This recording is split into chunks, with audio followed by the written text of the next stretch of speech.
Olá, bom dia, muito bom dia. Nessa sexta-feira, dia 3, é isso? Dia 3 de maio de 2024. Seja muito bem-vindo aí, é muito bom te receber aqui, também é muito bom ser recebido aí por você. E a minha esperança é que nessa devocional Deus possa edificar a nossa vida, nos fazer crescer um pouco mais naquilo que Ele tem para a nossa vida, né? Deixa eu ler para você aqui um texto para a nossa meditação, que está registrado no Evangelho de João, no capítulo 12, do versículo 3 ao versículo 6. Vamos ver o que diz aqui, ó.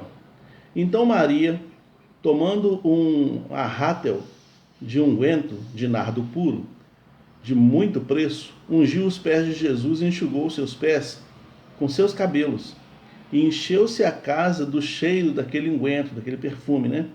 Então, um dos seus discípulos, Judas Iscariotes, filho de Simão, que havia de traí-lo, disse: Por que não vendeste? Por que não se vende esse? Por que não se vendeu esse unguento por 300 dinheiro e não deu dinheiro aos pobres?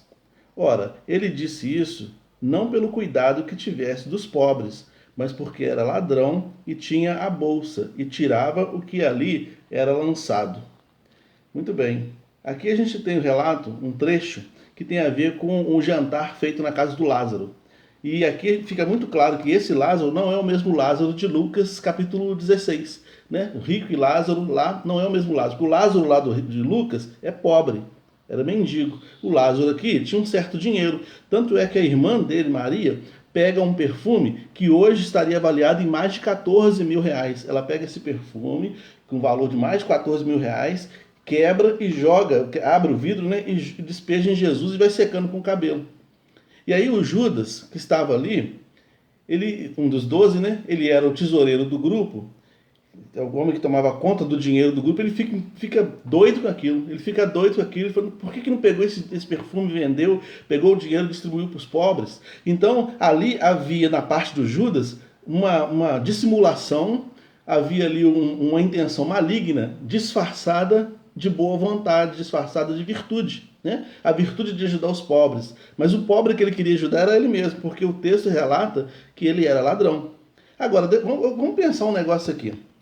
Bom, primeiro vamos pensar sobre o Judas. Nós já falamos sobre ele em algumas outras ocasiões, em algumas outras mensagens. O nome dele é Yehudá Iscariote. Na verdade, Iscariote não é o nome dele é Yehudá, ou Judá. Né? O Yehudá seria no grego. Yehudá Iscariote. Ish significa homem, e Keriote é o nome de uma cidade. Então, Iscariote quer dizer homem da cidade de Keriote. Então o nome dele e o apelido dele era Judas da cidade de Keriote. Keriote era uma cidade na Judéia. E a Judéia era uma parte da Palestina mais abastada. É na Judéia que tinha Jerusalém. É na Judéia que rolava o dinheiro. É na Judéia que tinha as pessoas mais estudadas, mais afamadas, mais conhecidas, mais ricas. A aristocracia estava na Judéia. Todos os demais discípulos de Jesus eram da Galiléia. A Galiléia era uma parte mais pobre. Então todos os outros 11 discípulos de Jesus eram da Galiléia. Só o Judas, que era da Judéia. Judas tinha uma formação acadêmica melhor do que todos os outros ali. Talvez o único que se equiparasse a ele ali fosse Mateus. Mas não se equiparava bem não, porque Mateus só era um funcionário público. Judas, por sua vez, era um escriba. Judas, ele tomava conta da bolsa, provavelmente porque ele era um escriba, porque ele era um contador, porque ele tinha noções de tradução, noções de... Enfim, todo o conhecimento estava em Judas. Então Judas, ele já, intelectualmente falando, já era grande quando Jesus o chama. Jesus não chamou, é bom deixar isso bem claro, Jesus não chamou um ladrão para ser seu discípulo. Jesus chamou Judas. Quando Jesus chamou Judas, Judas não era ladrão. Judas era um discípulo, era alguém que ficou feliz por estar participando do movimento de Jesus. Era alguém que ficou feliz quando foi mandado com uma outra dupla, né? Mandado em duplas, ele mais uma pessoa. Das vezes que Jesus mandou, esse Judas também foi lá, ele pregou o evangelho, ele curou enfermos, ele expulsou demônios, e ele voltou feliz de ver que o poder de Deus estava sobre ele e sobre seus irmãos. Esse era o Judas. Só que o tempo foi passando e Judas começou a perceber que o projeto de poder de Jesus não era o mesmo dele. Judas queria que todo o potencial dele fosse utilizado para uma revolução, para expulsar o pessoal de Roma, a ocupação romana, deixar a Palestina. E Judas se frustra porque Jesus não tinha esse projeto de poder.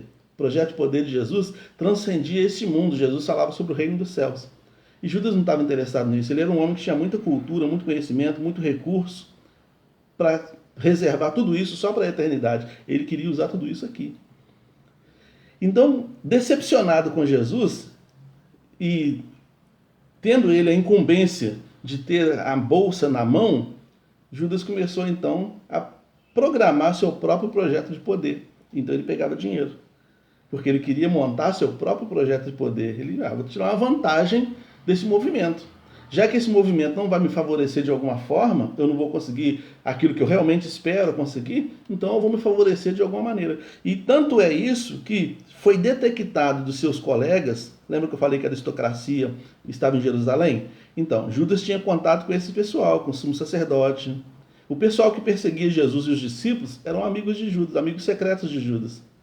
Então Jesus tinha contato com os fariseus, com outros escribas, com sacerdotes, com o sumo sacerdote. Ele tinha contato com essas pessoas. A Bíblia diz que João também era amigo do sumo sacerdote, por isso que ele conseguiu entrar no pátio quando Jesus foi julgado. Mas a amizade de João com o sumo sacerdote, com o pessoal da aristocracia, não mudou o coração de João para o lado do mal. Com Judas foi diferente, porque houve uma oferta. E Judas tinha muito interesse em dinheiro. Ele era muito ganancioso, ele era avarento. O texto deixa muito claro isso aqui. Quando ele viu 14 mil reais sendo jogado, despejado aquele perfume de 14 mil reais, ficou doido. Ele falou, nossa, isso ia arrumar minha vida. Isso ia dar um upgrade na minha vida. Então, a nossa reflexão aqui, eu não estou aqui para contar a história, estou aqui para trazer uma reflexão, né? A nossa reflexão aqui é o seguinte: o que eu e você vamos nos tornar em Jesus? Existe uma coisa na filosofia chamada ato e potência. Ato é aquilo que eu sou. Potência é aquilo que eu posso vir a ser. É o devir, né? Aquilo que eu vou vir a ser. Vamos pensar assim, de outra maneira. A semente, ela é semente em ato. Olhando para ela eu vejo semente. Mas ela tem potencial de se transformar numa árvore. Entende? É isso que é ato e potência. Em Deus, olha só. Em Deus eu sou o que sou ato.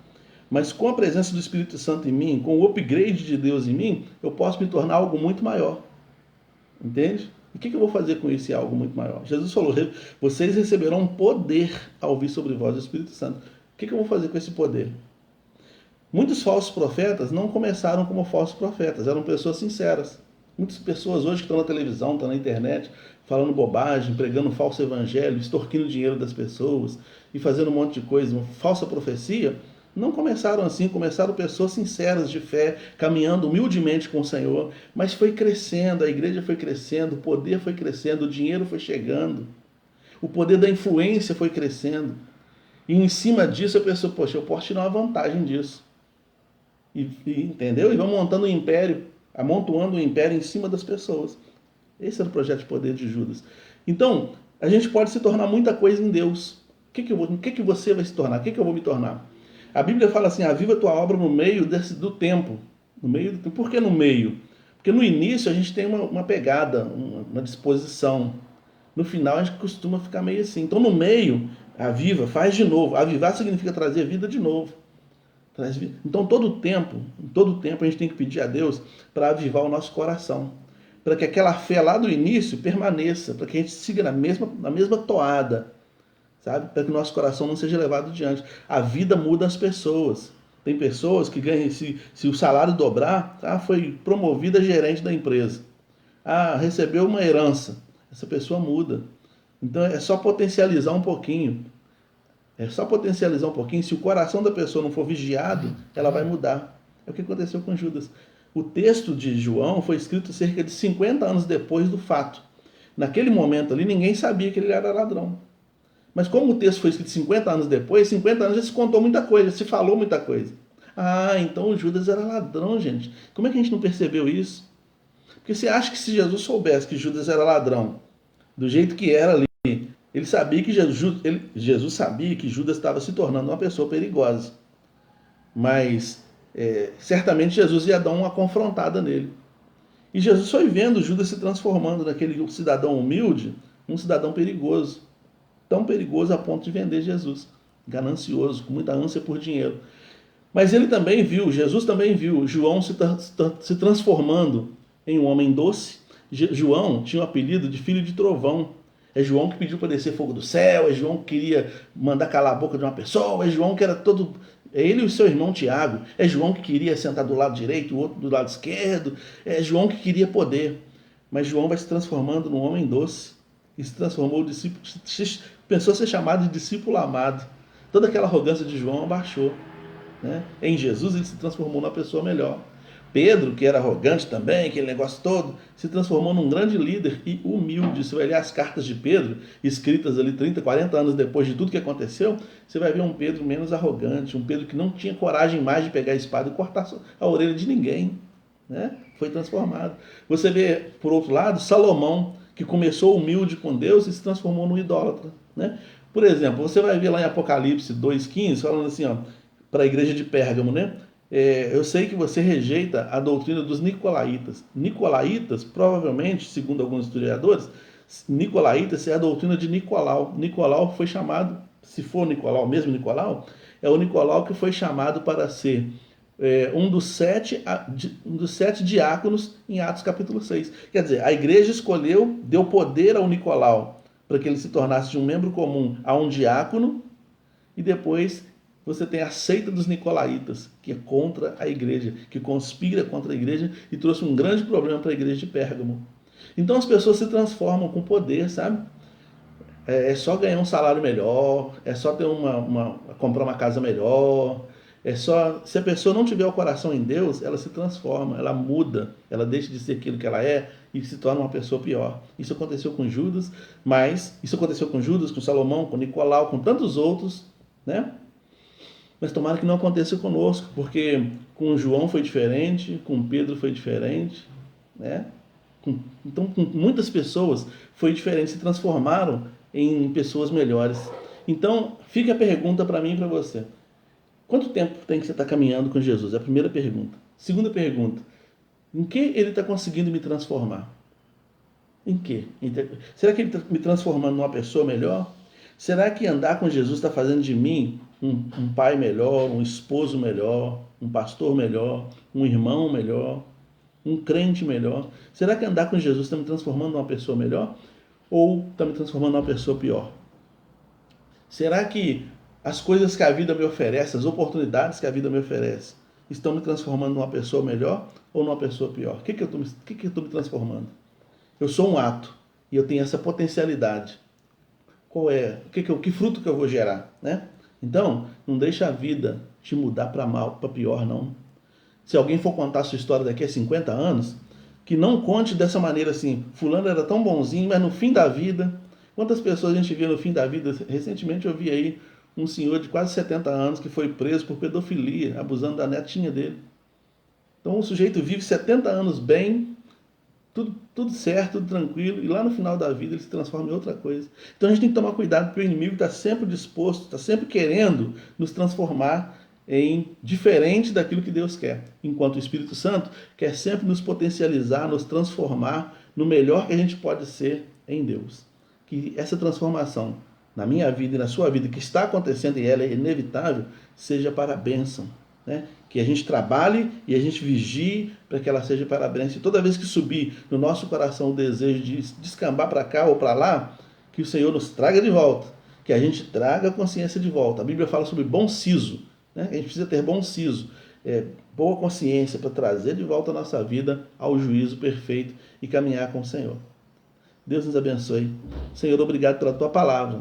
Que o Senhor acrescente essa palavra aos nossos corações e teu Espírito, Deus, nos molde segundo a tua vontade e querer. Em nome de Jesus. Amém. Deus te abençoe, Vera Lúcia, Ana Machado, Flávia, todo mundo aí. Fiquem com Deus, tá? Deus abençoe.